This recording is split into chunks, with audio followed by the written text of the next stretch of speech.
ఏమైందమ్మా, ఎందుకంత డల్ గా ఉన్నావు? మొన్న ఎగ్జామ్ అయింది కదా, మార్క్స్ వచ్చాయి.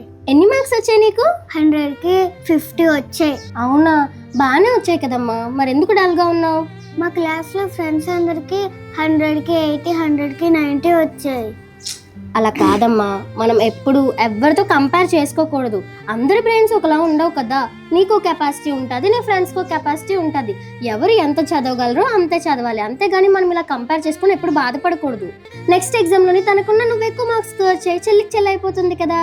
ఇప్పుడు నీకు 50 మార్క్స్ వచ్చాయి కదా, నెక్స్ట్ ఎగ్జామ్లో 80 తెచ్చుకోవాలి, ఆ తర్వాత ఎగ్జామ్లో 100 తెచ్చుకోవాలి. ఓకేనా?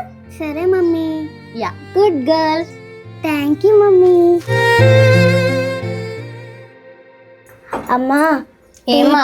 టీచర్స్ ఎగ్జామ్ పేపర్ ఇచ్చారు, 98 మార్క్స్ వచ్చాయి. 98 మార్క్స్ వచ్చాయా? ఒకసారి దగ్గరికి రామ్మా. ఏమైందమ్మా? దగ్గరికి రామ్మా, చెప్తాను. 98 మార్కులు తెచ్చుకున్నావమ్మా, నా బంగారు కొండే, నా వజ్రాల మూటే. 98 మార్కులు తెచ్చుకున్నావు కదా, మరి 2 మార్కులు ఎక్కడికి వెళ్ళిపోయమ్మా? కాకెత్తికి వెళ్ళిపోయిందా? నిన్ను